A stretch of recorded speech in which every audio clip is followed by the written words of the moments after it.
बहू। दिखावा बहुत ही खराब बीमारी है। कहते हैं ना, जिसे दिखावे की बीमारी लग जाती है उसका कहीं कोई गुजारा नहीं है। एक दिन राधा पड़ोसी से कहती है वो क्या है ना, मेरी बहन आ रही है आज शाम को 2 घंटे के लिए। वो जो आपका सोफा है ना, काला वाला लेदर का वो जरा मैं अपने घर में रखवा सकती हूँ क्या? हाँ, पर बहन के लिए हमारे घर का सोफा क्यों? वो क्या है ना, मैंने उन लोगों को बताया कि ये सोफा मैंने लिया है, तो मुझे क्या पता था कि वो घर ही आ जाएगी। प्लीज, ये मेरी इज्जत का सवाल है। अब भाई सवाल इज्जत का है तो क्या किया जा सकता है। दे देती है पड़ोसन सोफा राधा को। लेकिन सोफा देते वक्त, देखिए राधा जी, ये सोफा मैं आपको सिर्फ 2 घंटे के लिए दे रही हूँ, लेकिन इसे गंदा ना होने दे। और हाँ, बच्चे बैठे तो संभल कर, जरा सी नुकीली चीज लगी नहीं तो सोफा खत्म। अरे कैसी बात कर रही हैं, कैसी बात कर रही हैं आप? दूसरों की चीजों को कैसे संभाला जाता है अच्छे से जानती हूँ मैं। हाँ। खैर, दिखावे के लिए ही सही सोफा पहुँच जाता है राधा के घर और शाम को आ जाती है बहन। मौसी मौसी कैसी है आप? वाओ, कितना प्यारा सोफा है। वाओ, ये तो बिल्कुल फिल्मों जैसा है। ये बोलकर बच्चे सोफे पर कूदने लगते हैं कि राधा, अरे नहीं नहीं नहीं, सोफे पर मत कूदो ना बेटा, ना ना ना। राधा की बहन समीरा बोल पड़ती है, वाह दीदी वाह, ये सही है।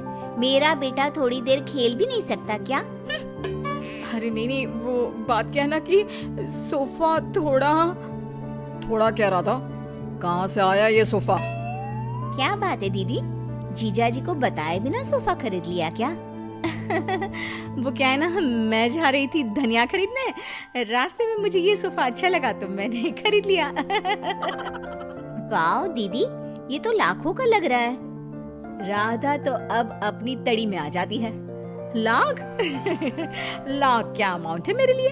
अरे कई बार तो मैं चौक तक रिक्शा लेती हूँ और मन कर गया तो फ्लाइट से मनाली मसूरी घूम कर आ जाती हूँ। हाँ। देख रहे हो मेरी दीदी के पास कितना पैसा है? जीजा जी कितना पैसा कमाते हैं कि लेने निकलती है 10 रुपए का धनिया और ले आती है लाख रुपए का सोफा। तभी पीछे से कुछ फटने की आवाज आती है। माँ। अरे अरे अरे, क्या हो गया बच्चा? सभी देखते हैं कि बच्चा जमीन पर गिरा होता है और उसके हाथ में सोफे का कपड़ा होता है। बच्चे ने सोफा फाड़ दिया होता है, जिसे देखते ही राधा बौखला जाती है। अरे ये क्या कर दिया? राधा को तो न जाने क्या हो जाता है, वो जोर जोर से रोने लगती है। अरे क्या हो गया? फट गया तो दूसरा ले लेना, फिर कभी मिर्ची धनिया लेने निकले तब ले लेना। क्या समीरा, कैसी है तुम्हारी दीदी? इतनी छोटी सी चीज के लिए ऐसे रो रही है जैसे खुद खरीदा सोफा नहीं, पर हम लोगों को दिखाने के लिए पड़ोसी से मांग लाई हो वो सोफा पटा हो। समीरा, क्या सच्ची? हाँ, वैसे मुझे याद आ रहा है, पड़ोसी के घर थोड़ी देर पहले ही ये सोफा उतारा जा रहा था। वैसे दीदी ये कर सकती है, उनसे यही उम्मीद है। लेकिन दीदी, ये तो मैं थी, आपकी छोटी बहन, मुझसे दिखावा करने की क्या जरूरत थी? मुझे माफ कर दे, मैं आपसे किसी का सामान लेकर नहीं आऊंगी। अरे अगली बार की छोड़ो, इस बार का क्या करेंगे? ये सोफा कैसे? जीजा जी, मैंने फैशन डिजाइनिंग का कोर्स किया है, मैं सोफा अभी ठीक कर देती हूँ, पता भी नहीं चलेगा कि ये कभी फटा भी था।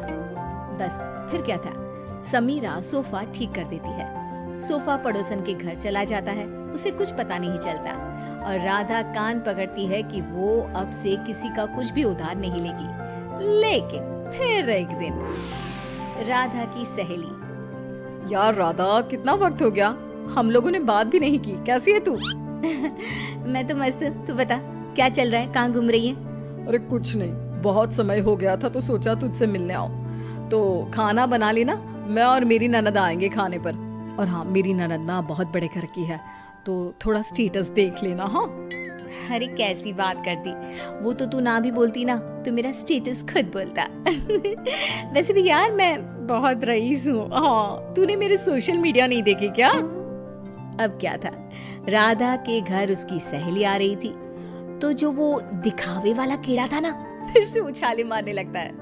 राधा किचन में जाती है जहाँ पर हाय रे, मेरे पास तो ये सिंपल सा डिनर सेट है।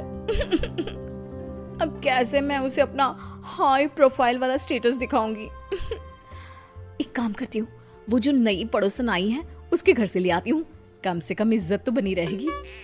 राधा पड़ोसन के घर जाती है और देखती है कि सामने ही शोकेस में महंगा वाला डिनर सेट लगा होता है। वो क्या है ना, मेरे घर में कुछ ज्यादा ही लोग आ रहे हैं, तो वो नीला वाला डिनर सेट आप मुझे दे सकती हैं प्लीज। पड़ोसन नई होती है, मोहल्ले में जान पहचान बनाने के लिए बिना ज्यादा बोले वो डिनर सेट तो दे देती है, लेकिन देते वक्त आप ले जाइए, बस ये ध्यान रखिए कि ये रोम से आया है, मेरे पति लाए थे, तो लाखों का है ना। लो कर लो बात, वो तो देख कर ही लग रहा है। क्या है ना, मेरे पति भी विदेश का ही सामान घर पर लाते हैं। मेरे पास सेम टू सेम था, पर पुराना हो गया था ना, तो मैंने नौकरानी को दे दिया था। हाय रे सच्ची, मेरा तो 10 साल हो गया, पर आज भी हाथ कांपते हैं किसी को देते। खैर, डिनर सेट लेकर राधा घर आ जाती है। मेहमानों के सामने प्लेट रखती है तो सहेली की ननद बोल पड़ती है, अरे ये डिनर सेट तो बहुत ही खास लग रहा है, कहाँ से लिया? रोम से लिया है, लाखों का है। यार सच्ची मानना पड़ेगा, तूने तो बड़ा स्टेटस मेंटेन रखा है, क्यों? तभी ये क्या, एक बार फिर किस्मत खराब, ननद के हाथ से प्लेट गिर जाती है और टूट जाती है। हे भगवान, ये क्या कर दिया। इट्स ओके, होता रहता है यार, डोंट रिएक्ट सो मच, मुझे बुरा लग जाएगा ना। अरे लगे बुरा, मुझे क्या है, ये प्लेट तोड़कर खाना कौन खाता है। पैसे निकाल, मैं कह रही हूँ निकाल पैसे। तो कैसी बात कर रही है, लाखों रुपया है ना तेरे पास तो। हाँ तभी बोल रही हूँ कि पैसे निकाल, नहीं तो पुलिस को बुलाती हूँ। वैसे भी क्या बोल रही थी तू, बहुत पैसे वाली है ना ये, तो बोल लाख रुपए दे, फिर ही जाने दूंगी मैं इसे यहाँ से। खाया पिया कुछ नहीं, प्लेट तोड़ा लाख रुपए, चलो भाभी। सहेली की ननद क्या करती, पर्स में से पैसे निकाल कर दे देती है और वहाँ से चली जाती है। हाय रे, अब मैं क्या बोलूंगी पड़ोसन को। तभी राधा का बेटा, माँ ये देखो, मैंने वो टूटी प्लेट कैसे फेविक्विक से जोड़ दी, लगी नहीं रहा ना कि ये कभी टूटी भी थी। राधा प्लेट देखकर खुश हो जाती है, वो बच्चे को प्यार करती है और भागकर डिनर सेट पड़ोसन को दे आती है और घर आकर नोट गिनती है। क्या सोचा था, हर कहानी के अंत में सबक ही मिलेगा।